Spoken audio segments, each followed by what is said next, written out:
अब भगवान जा रहे हैं जनकपुर दर्शन करने के लिए। चारों तरफ देख रहे हैं, बड़ी बड़ी इमारतें हैं, सुंदर झरोखे हैं, सखियां मंगल चार करके सुंदर गीत गा रहे हैं। देखते जा रहे हैं राम और लक्ष्मण। फर्क ऐसा है, सर उनका झुका हुआ, ऐसा नहीं कि सीना तान के चल रहे हैं, सर झुका के चल रहे हैं। और लक्ष्मण जी भी पीछे पीछे, जैसे भैया का चेहरा उसी तरह लक्ष्मण जी भी सर झुकाए चले जा रहे हैं। बस धीरे धीरे नीचे से ही इधर देख लेते हैं और इधर भी देख लेते हैं, सर उठा के नहीं देख रहे हैं। क्यों? क्योंकि मानो मेरे प्रभु संकेत कर रहे हैं कि जब भक्ति के नगर में प्रवेश किया जाता है तो सर झुका के चलना चाहिए, सीना तान करके नहीं चलना चाहिए। भक्ति के नगर में हाथ जोड़कर सर झुकाकर चला जाता है। सखियों ने देखा दूर से, कहते हैं अपनी सखी के पास पहुंची, अपने सहेलियों के पास। कहते हैं जब महिलाओं का स्वभाव होता है, अगर कोई नई चीज देख ले, जब तक एक दूसरे से शेयर नहीं करेंगी तब तक शांत नहीं रहेंगे। उनका जब पेट है ना फूलने लगता है। कहते हैं कोई भी बात हो महिलाओं के सामने आई नहीं कि दो चार लोगों से जब तक बांट नहीं लेंगी तब तक मन को शांति नहीं मिलेगी। सखियों ने एक दूसरे से बताना शुरू किया, अरे सखी हमारे मिथिला में बड़े सुंदर दो कुंवर आए हैं। इतने सुंदर हैं सखी, इतने सुंदर हैं, एक श्यामल श्यामल हैं और एक गौर वर्ण के हैं। और उनको देख लेने के बाद मन ऐसा मुग्ध होता है महाराज कि लगता है कि सैकड़ों काम आज लज्जित हो रहे। इतना सुंदर मेरे प्रभु का स्वरूप है। लोकाभिराम रण रंग धीरम, मेरे प्रभु का स्वरूप कैसा है? मेरे भगवान अति शीलवान है, शांत स्वरूप है भगवान का। धैर्यता अपार भरी है और वीरता की पराकाष्ठा है। पूरे रण को जीतने वाले हैं और उनके जो नेत्र हैं बड़े विशाल विशाल हैं। पर उन नेत्रों में अहंकार नहीं है कि कोई कहे कि बड़े नेत्र है तो अहंकार होगा, इसके बड़े नेत्र रहते लगता है अहंकारी है। पर मेरे प्रभु बड़े नेत्र तो हैं, पर उन नेत्रों में अपार करुणा भरी हुई है। इसीलिए भगवान भगवत वत्सल कहे जाते हैं। वो करुणा सिंधु है और उनका स्वरूप अत्यंत सुंदर है। देख देख के सखियां मोहित हो गई। अब कह रही है सखी, ये दोनों इतने सुंदर हैं, ऊपर से देख रही थी झरोखों से, क्योंकि उस जमाने में पर पुरुष को स्त्रियां सामने से नहीं देख सकती थी, मर्यादा थी। पर पुरुष के सामने जाने पर स्त्रियां घूंघट पर्दा कर लिया करती थी। आजकल तो कोई पर्दा नहीं रहा और हम कहते हैं हमारा भारत विकास कर रहा है। अरे संस्कारहीन, शिक्षाहीन, मर्यादाहीन भारत का विकास अगर हो भी गया तो किस काम का? ऐसे देश का विकास किस काम का जहाँ मर्यादा ना हो, लज्जा ना हो। लज्जा स्त्री का श्रृंगार होता है। क्यों भैया? सिर्फ कंघी कर लेने से, लाली लिपस्टिक लगा लेने से श्रृंगार पूरा नहीं होता। लज्जा स्त्री का सबसे बड़ा गहना है। जिस स्त्री के जीवन में लज्जा नहीं है वो स्त्री गहना विहीन है, आभूषण विहीन मानी गई है। तो शर्म, लिहाज, लज्जा स्त्री में भी होना चाहिए और पुरुषों में भी होना चाहिए। ये कथा कहती है। तो मेरे प्रभु स्त्रियों को नहीं देख रहे हैं। आजकल के होते हैं हमारे खटकरी गांव के महाराज कि चारों तरफ घूर घूर करके देखते कि बड़ी सुंदर सुंदर स्त्रियां हैं, किसकी हैं। और स्त्रियां भी होती तो आके सामने खड़ी हो जाती, फोन नंबर मांगने लग जाए। पर मेरे प्रभु सर झुकाए जा रहे हैं। और सखियां झरोकों से सोच रही हैं कि यदि सखी एक बार ये जो हमारी ओर देख लेते तो हमारा जीवन धन्य हो जाता। क्योंकि जब ये सर झुकाए जा रहे हैं कितने सुंदर लगते हैं, जो इनकी दृष्टि हमारे ऊपर पड़ जाएगी तो लगता है हमारा को क्या कहना, जीवन ही बदल जाएगा। और बिल्कुल सही कह रही हैं सखियां, क्योंकि भगवान की नजर जिस पर पड़ जाती है ना, वो व्यक्ति फिर उनका हो जाता है। क्योंकि फिर मन को अपने पास रख पाना किसी के बस की बात नहीं है, जिस पर मेरे भगवान दृष्टि डाल दें। तो जो मिथिला की नारियां हैं, बड़ी ज्ञानी हैं, विदुषी हैं, मन ही मन को प्रार्थना भी कर रही हैं कि हे नाथ, हम तो कई जन्मों से आपकी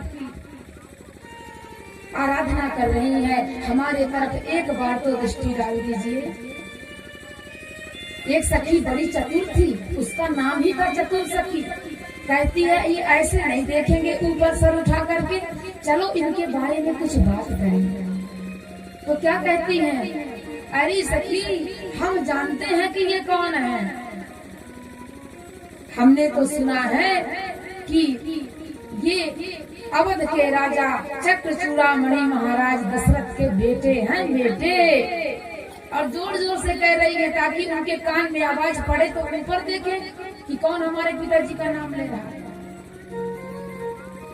लक्ष्मण जी सुन लिए, राम जी भी सुन लिए, पर लक्ष्मण जी बोले, कहते हैं भैया कोई हमारे पिताजी का नाम ले रहा है, आपकी अगर आज्ञा हो तो एक बार देखो।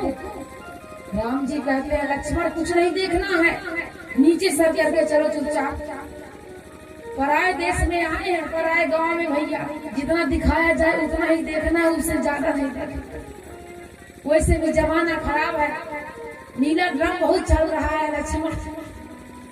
आजकल स्त्रियों का भरोसा नहीं है, कब जेल पहुंचा दे। तो सर झुका करके चलो, किसी को नहीं देखना है, पर स्त्री पर दृष्टि नहीं डालना चाहिए। ऐसे समझा रहे हैं राम जी, कितनी सुंदर शिक्षा है। अब लक्ष्मण जी सर नीचे करे चले जा रहे हैं। दूसरी सखी कहती है, अरे सखी हमने इनके पिताजी का नाम लिया फिर भी इन्होंने हमें नहीं देखा। कहती है अब मैं इनके माता जी का नाम लूंगी। कहने लगी सखी इनके ना मैंने सुना है एक नहीं तीन मैया है, तीन पिताजी एक है और माता तीन है। अब लक्ष्मण जी सुने तो थोड़ा सा बुरा लगा कि हमारे माता पिता के बारे में बात कर रही है। भैया अब तो देखना पड़ेगा, भाई माता पिता के बारे में कोई ऐसे थोड़ी बात कर ले। एक तरह से उलाहना दिया जा रहा है कि एक पिताजी है तीन माता। मैं तो इनको ठीक करके रहूंगा, भैया कौन बोल रहा है। राम जी कहते हैं लक्ष्मण चुपचाप चलते जाओ, नहीं देखना है, बोलने दो जब उसे बोलना। एक सखी कहती है मुझको तो लगता है ये गूंगे हैं, इनसे कुछ बोलते नहीं आता, इसीलिए सर झुकाए चले जा रहे हैं। सखी ने सोचा कि जब गूंगा कहेंगे तो बुरा लगेगा, तब तो देखेंगे। लक्ष्मण जी कहते हैं भैया देखो ना हम तो गूंगा बोल रही है। धीरे धीरे लक्ष्मण बोल रहे हैं। राम जी कहते हैं भैया बोलने दो, कोई फर्क नहीं पड़ता।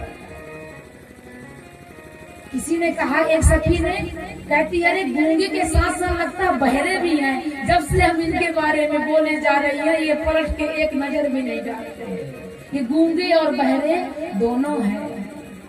यहाँ पर बड़ा सुंदर संकेत छिपा हुआ है बंधुओं, कि बिल्कुल सही कहा जा रहा है, क्योंकि वो जगत का पालनहार परमात्मा है। और बिनु पग चले सुने बिनु काना, कर बिनु कर्म करे विधि नाना। वो तो बिना कान के सुन लेते। उनको क्या कहा जा रहा है, गूंगा और बहरा, जो बिना कान के सुन लेते हैं, बिना हाथ के संपूर्ण जगत की सृष्टि कर देते हैं, पालन कर देते हैं और श्रृंगार कर देते हैं। ऐसे परमात्मा भी आज भक्ति के नगर में आकर के धीर वीर गंभीर बन करके सर झुका के चल रहे हैं। सखियां कहती हैं ऐसे में बात नहीं बनेगी, कुछ उपाय करो। किसी ने कहा, एक सखी ने, ऐसा करते हैं कुछ ऊपर से गिराते हैं। हमारी खटकरी गांव की अगर मैया होती तो सीधे पत्थर मारती, इशारा करती। पर सखिया ने कहा कि ये बहुत कोमल है, एकदम इनके हाथ पैर इतने कोमल हैं कि अगर पत्थर मार के इशारा करेंगे तो ये चोट लग जाएगी। तो पत्थर का इशारा नहीं करेंगे, इसका इशारा करेंगे, पुष्प की वर्षा करेंगे। और आज सखियों ने झरोकों से पुष्पों की वर्षा कर दी है। जैसे पुष्पों की वर्षा हुई है, मेरे प्रभु ने ऊपर दृष्टि डाली है। बोलिए श्री राम लला सरकार जय हो। तो आज जब ऊपर दृष्टि डाली, सखियां देख करके उनके तो जो नयन है वह खुले के खुले रह गए। भगवान की अद्भुत छवि का दर्शन किया है। आज उनकी आंखें देख करके धन्य हो गई। अब सखियों ने पुष्पों की वर्षा क्यों की, इसके लिए हमारे विद्वत जन कई प्रकार के मत देते हैं। कुछ विद्वान जनों का कहना है कि सखियों ने पुष्पों की वर्षा इसलिए की क्योंकि वो संकेत दे रहे हैं कि पुष्प तोड़ने के बहाने बगिया में आ जाना, हम आपको अच्छे से देख लेंगे। एक कारण तो ये भी है। और कुछ विद्वान जन कहते हैं कि सखियों ने पुष्पों की वर्षा इसलिए की क्योंकि पुष्प को कहा जाता है सुमन, और सुमन का तात्पर्य होता है सुंदर मन। और जिसका जब सुंदर मन हो जाता है तो सुंदर मन को जब हम पुष्प बना करके भगवान को चढ़ाते हैं तो भगवान हमारे ऊपर दृष्टि जरूर डालते हैं। ऐसा विद्वान जनों का भाव है। तो मैया ये जो पुष्प चढ़ाने की प्रथा है ना, ये तभी से प्रारंभ हुई है जब सखियों ने पुष्पों की वर्षा की है भगवान के ऊपर। तो पुष्प चढ़ाने का तात्पर्य ये नहीं है कि आप भगवान के चरणों में पुष्प चढ़ा दी क्योंकि भगवान को पुष्प पसंद है। भगवान को उस जगत के पालनहार को भला किस चीज की कमी है, किसी बात की कमी नहीं है। पर पुष्प चढ़ाने का तात्पर्य ये है कि अपने मन को, सुमन को भगवान के चरणों में अर्पित करना। हम जब पुष्प लेके जाएं तो मन में ये भाव रखें कि हे परमात्मा, आज मैं अपने मन रूपी सुमन को आपके चरणों में अर्पित कर रहा हूँ। ये सुमन चढ़ाने की महिमा है, विशेषता।